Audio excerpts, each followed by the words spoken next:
quand la tristesse arrive, je sais tu es là, toujours près de moi. Bonjour, bienvenue à votre émission de la Victoire de l'amour. J'espère que vous allez bien cette magnifique journée du mois de mai. Aujourd'hui, on se fait un beau cadeau. Je reçois avec beaucoup de joie cette grande chanteuse internationale, Giorgia Fumanti. Et je vous nomme quelques-uns des pays où elle a chanté. Elle a fait à peu près le tour du monde, mais je vous donne les principaux. Elle a chanté en Italie, en Chine, au Japon, au Mexique, en Corée, Taïwan, Russie et les États-Unis et plusieurs autres. Alors, je la rencontre avec beaucoup de joie. On va voir une vidéo d'une chanson magnifique qui a été offerte au pape François. Et l'homélie sera faite par quelqu'un qu'on apprécie beaucoup, l'abbé Éloi Giard. Chère Giorgia, merci d'être là. Merci. C'est toujours une joie de te voir. J'aimerais qu'on recule. J'aimerais qu'on recule dans le temps. Tu viens d'Italie. Oui. Comment se passait ton enfance? Parce que j'ai toujours vu que tu étais très réservée, très timide. Oui, Comment oui, ça se passait?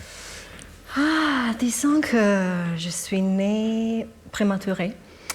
Et quand je suis arrivée sur Terre, ma maman est presque morte.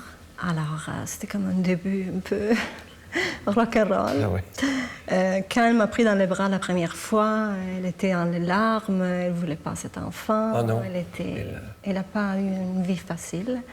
Je viens d'une génération de femmes qui n'ont pas eu toute la vie facile. Mm-hmm. Alors, je suis grandie avec ma sœur, ma mère, mon père et ma grand-mère. Mais mon père et ma mère travaillaient beaucoup, beaucoup. Et pour prendre soin de nous.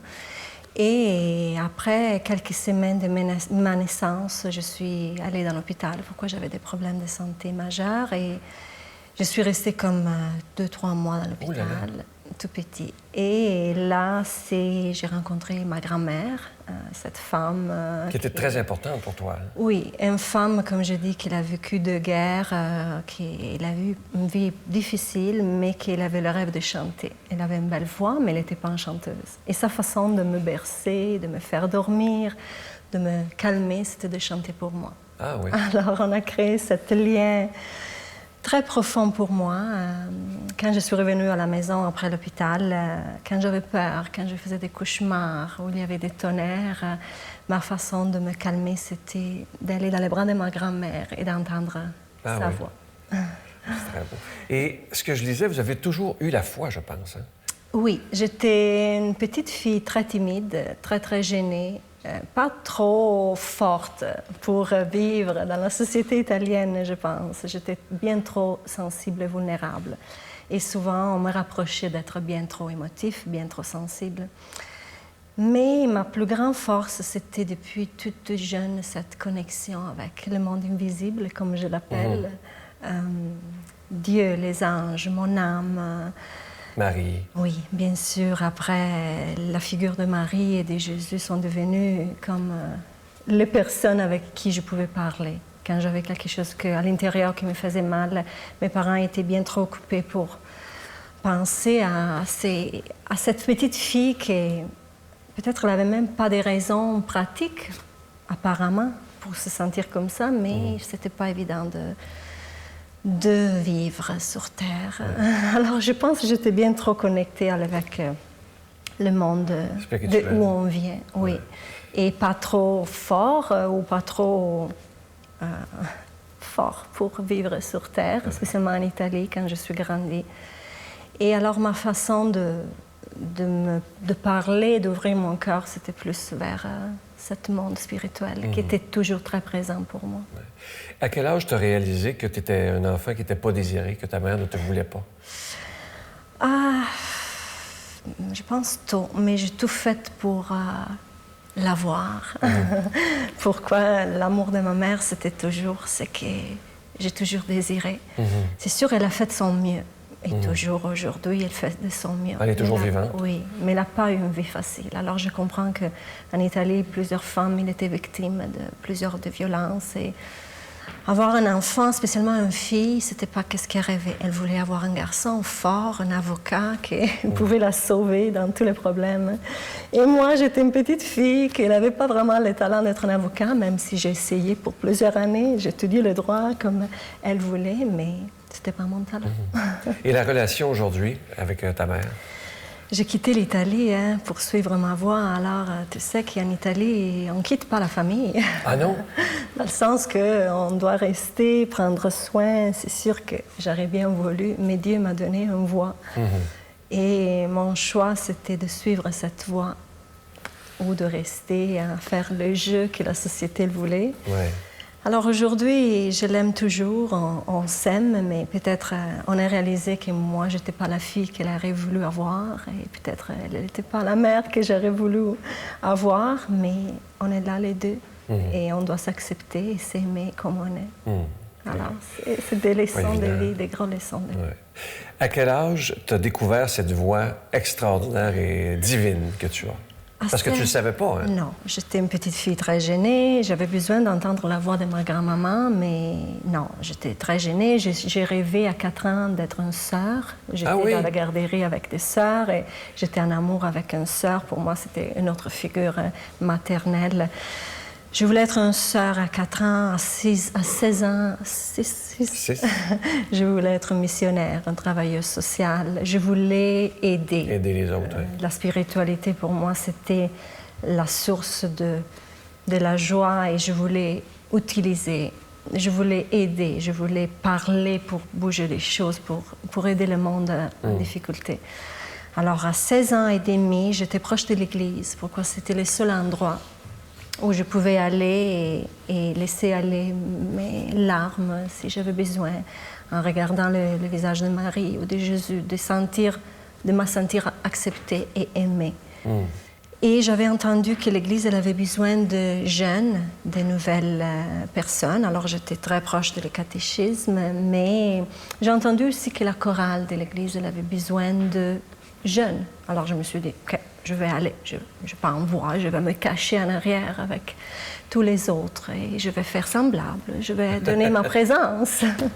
Et cette soirée-là, j'amenais avec mon amie, pourquoi j'étais trop gênée pour aller toute seule. Et le directeur de la chorale était une ténor italienne très passionnée par la musique. Et quand il nous a vus, il a dit, OK, je veux vous entendre toute seule. Et là, c'était toute une panique. Pourquoi je ne savais pas quoi chanter. Après une demi-heure, il a en fait un arpège sur le piano. Et c'est là que j'ai cherché de répéter cette son. Et c'est là que cette petite voix naturelle de soprano est sortie de moi avec le choc de tout le monde.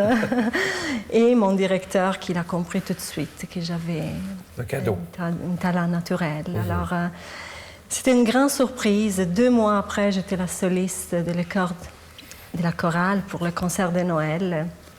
Et j'étais capable d'entendre une Ave Maria, une chanson classique et de la refaire. Et les gens me demandaient, mais comme tu fais? Et moi, j'étais comme, je ne sais pas. Alors, c'était vraiment très surprenant. Je me sentais pour la première fois que j'avais quelque chose de beau à l'intérieur. Et je ne savais même pas quoi faire, mais il sortait comme ça. Alors, pour moi, c'était sûrement un cadeau de Dieu.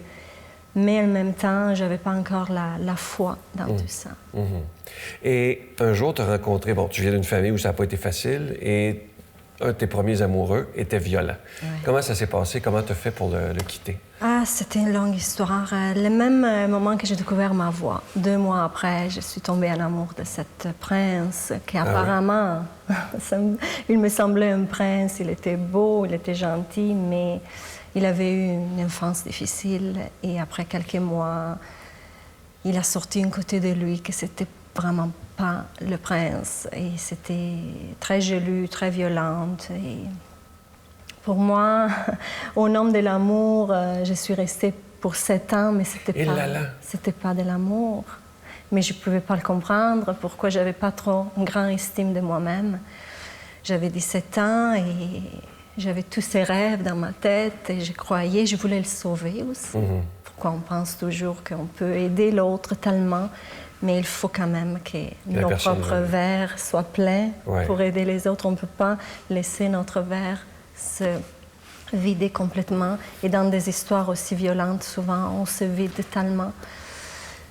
ça m'a pris vraiment beaucoup de temps et beaucoup de prières et beaucoup de travail sur moi-même pour trouver le courage d'enfin quitter cette histoire, que c'était dangereux. Et il était même jaloux de ma voix. Ah oui? Alors, je ne pouvais même pas chanter. J'avais perdu ma voix à l'âge de 22 ans. Et là là. Pourquoi l'histoire était tellement difficile et moi, j'étais tellement au but de me réserver. Et ma voix, c'était le premier reflet pour une chanteuse de ton état.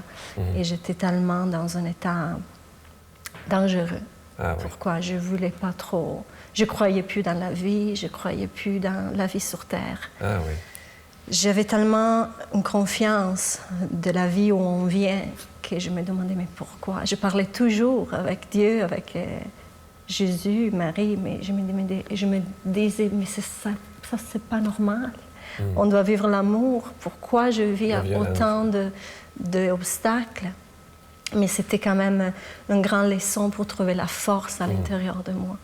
De trouver cette force qui m'a amenée à quitter. C'était difficile. Pourquoi je l'aimais? J'avais investi beaucoup, mais souvent, on doit trouver la force même dans les situations les plus difficiles pour... Se sortir du cercle de la violence. Oui.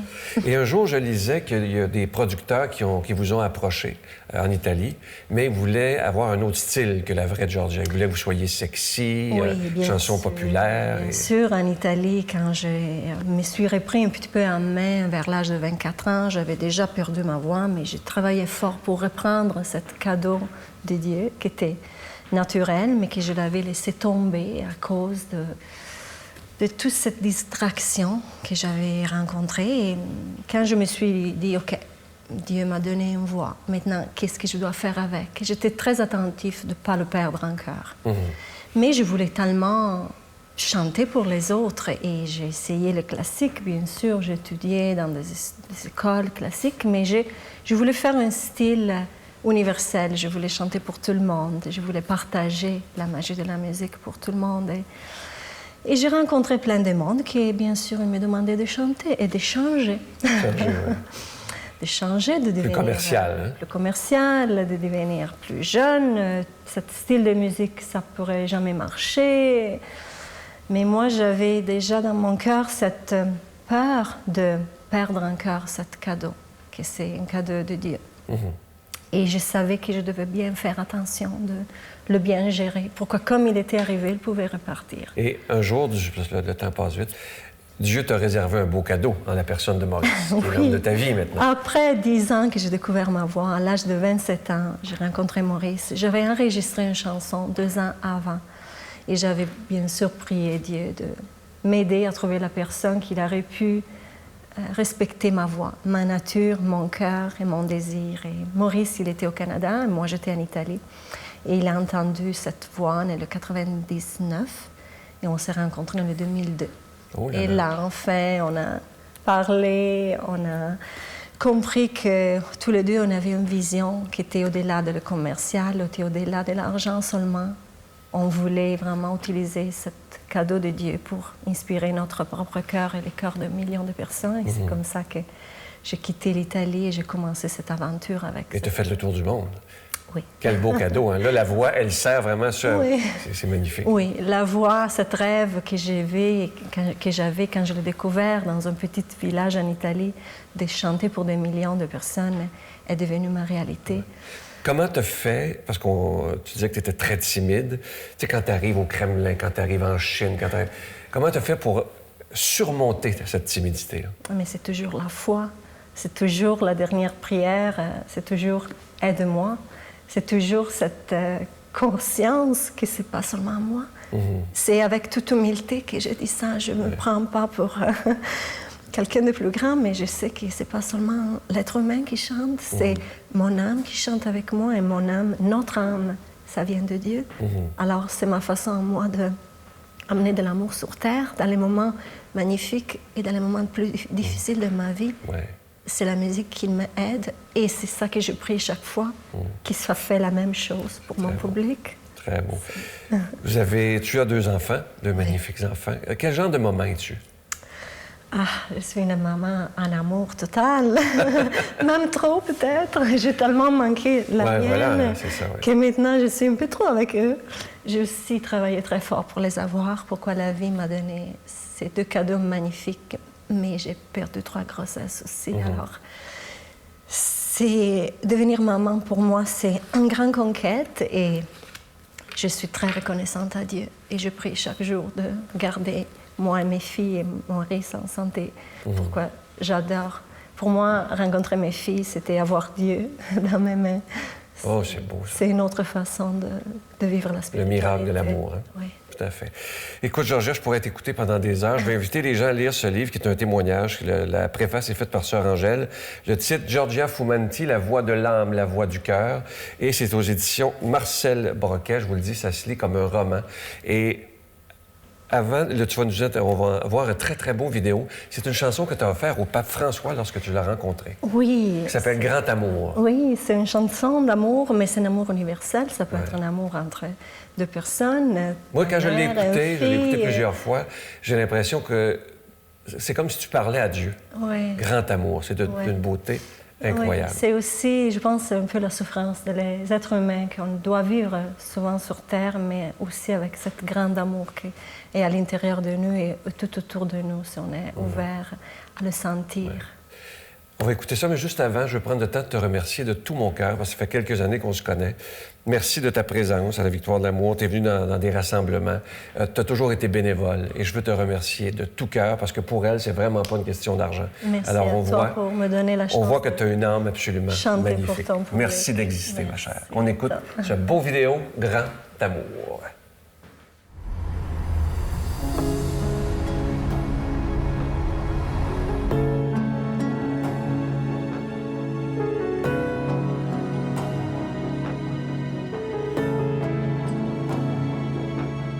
Je ferme les yeux et je pense au parfum intense de ton énergie.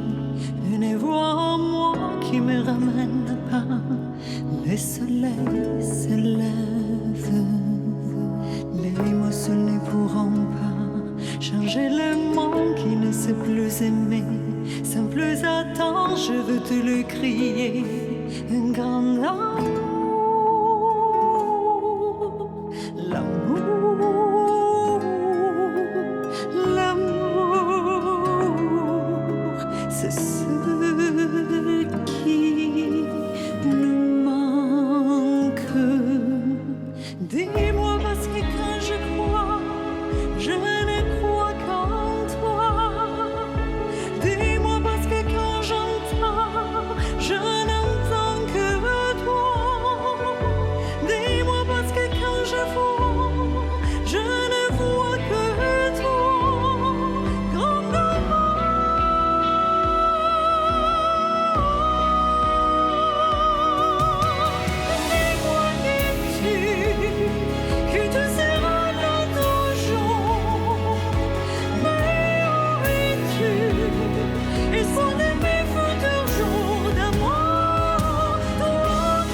Qui joueront, les religions qui s'entrelaceront.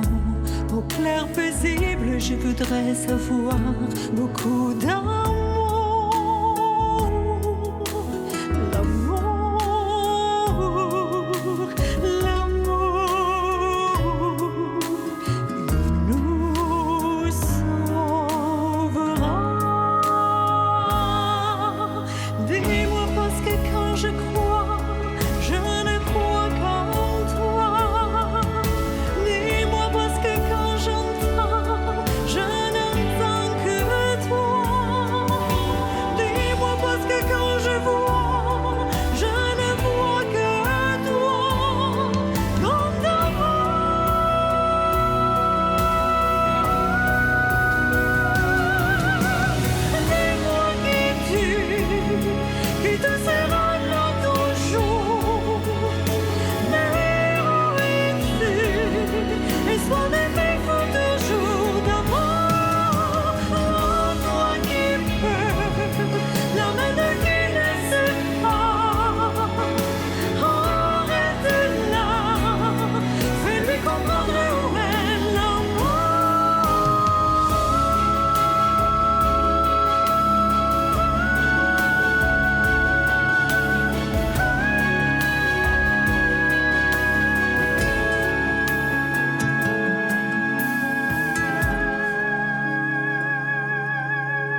Notre Père qui es aux cieux, que ton nom soit sanctifié, que ton règne vienne, que ta volonté soit faite sur la terre comme au ciel. Donne-nous aujourd'hui notre pain de ce jour. Pardonne-nous nos offenses comme nous pardonnons à ceux qui nous ont offensés. Ne nous laisse pas entrer en tentation, mais délivre-nous du mal, car c'est à toi qu'appartient le règne, la puissance et la gloire pour les siècles des siècles. Amen. Je vous parle de ce magnifique cadeau du mois pour le mois de mai, le mois de Marie. Il s'agit d'une exclusivité de la Victoire de l'amour. Il s'agit du pendentif de la rose mystique orné d'une croix avec zircon, incluant la chaîne. Je vous rappelle que ce pendentif, il est déjà béni. C'est avec un don de 25 $. Et je vous le dis, c'est fait sur mesure pour la Victoire de l'amour. Et il y a des gens parfois qui disent, mais pourquoi ils demandent de l'argent d'une émission religieuse? Si vous saviez comment j'aimerais mieux ne jamais parler d'argent, mais on n'a pas le choix parce qu'on doit payer pour être à la télévision, ce n'est pas gratuit. On doit payer pour le temps d'antenne, on doit payer pour la production. Mais ce qui est beau, c'est que depuis plus de 23 ans, des milliers et des milliers de personnes ont décidé de se donner la main et de dire, nous, on est capable de faire une émission qui annonce la parole de Dieu et qui annonce Jésus qui est prince de la paix. Je vous donne l'adresse, la Victoire de l'amour, casier postal 120, succursale Boucherville à Boucherville, le J4B 5E6, je vous la redonne, la Victoire de l'amour, casier postal 120, succursale Boucherville à Boucherville, le J4B 5E6, également par téléphone, par carte de crédit du lundi au vendredi de 8h30 à 16h30 dans le 514-523-4433, 523-4433 ou sans frais, le 1-888-811-9291, 1-888-811-9291 et aussi sur notre site Internet, le www.lavictoiredelamour.org. Alors, je vous rappelle ce magnifique cadeau du mois, le pendentif de la rose mystique orné d'une croix avec zircon. Et cette fois-ci, vous allez être très content, la chaîne est incluse et le pendentif, il est déjà béni. Merci de tout cœur de donner des mains à la Providence. Mon Dieu, donnez-moi la sérénité d'accepter les choses que je ne peux changer, le courage de changer les choses que je peux et la sagesse d'en connaître la différence. Amen.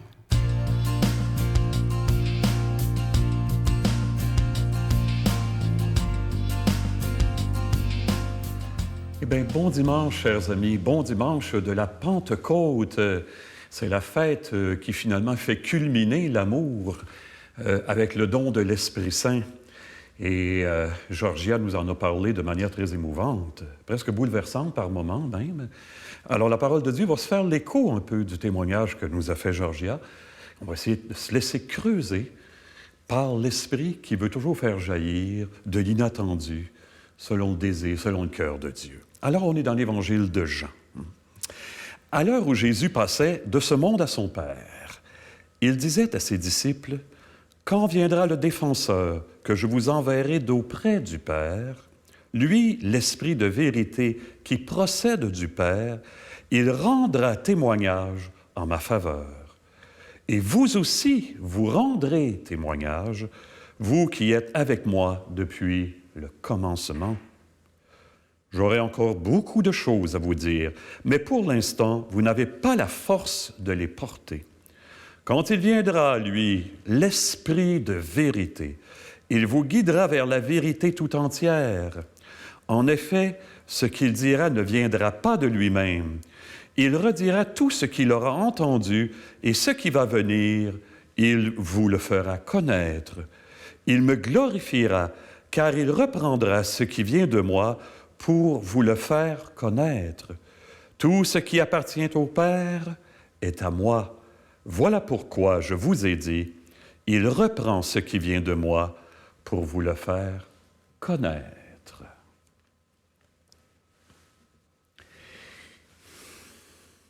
Quand il est question de foi ou de spiritualité, comme nous parlait Georgia tantôt, on ne connaît pas avec la tête, ou surtout pas juste avec la tête, on connaît avec le cœur profond.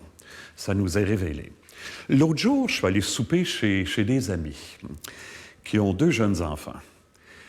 Le plus vieux a 3 ans à peu près, et j'aime beaucoup me chamailler avec lui quand je vais souper là.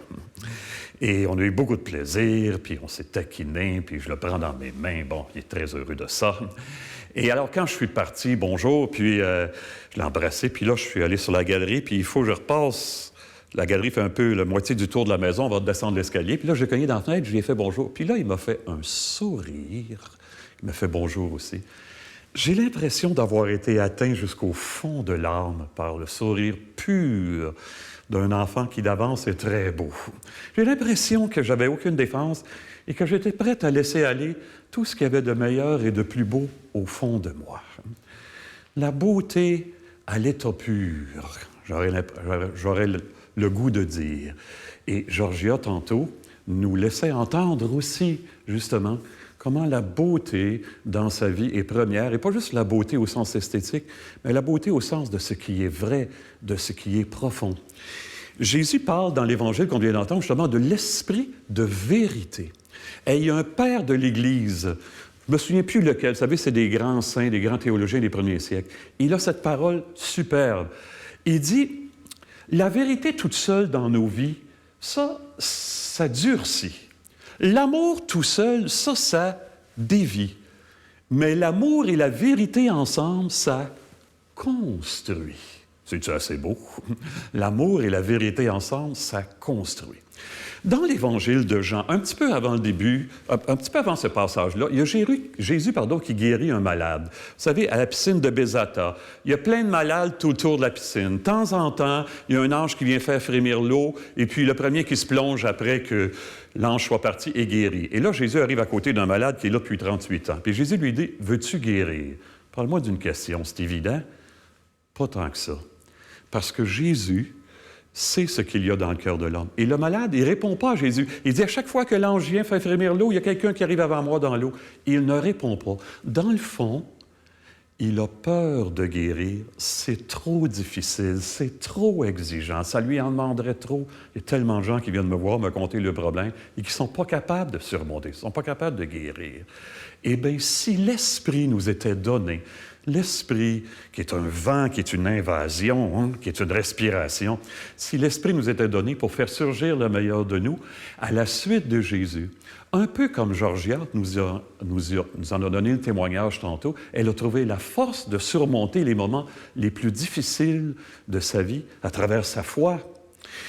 J'entendais l'autre jour, dans une entrevue sur le net, ça m'a surpris, je trouvais ça très beau, un homme qui parlait de Dieu, puis les relations étaient difficiles dans sa famille. Et la foi a fait son chemin. Savez-vous ce qu'il dit? Il dit, « Nous étions des murs. Il a fait de nous des vitraux. » On est dans le thème de la beauté. Il a fait de nous des vitraux, chacun avec sa lumière particulière, pour inviter l'autre à faire confiance à ce qu'il y a au plus profond. Parce que des relations vraies entre des gens, ça nous transforme toujours, ça nous donne toujours le goût de laisser émerger ce qu'il y a de meilleur. Et si on demandait ça, c'est la Pentecôte, que Dieu vienne achever la libération des dons les meilleurs au-dedans de nous. On lui demande de nous bénir dans l'amour et la beauté, au nom du Père et du Fils et du Saint-Esprit. Amen. Bonne vie. À bientôt tout le monde. Bonne journée. Je vous salue Marie, pleine de grâce. Le Seigneur est avec vous. Vous êtes bénie entre toutes les femmes, et Jésus, le fruit de vos entrailles, est béni. Sainte Marie, Mère de Dieu, priez pour nous pauvres pécheurs, maintenant et à l'heure de notre mort. Amen.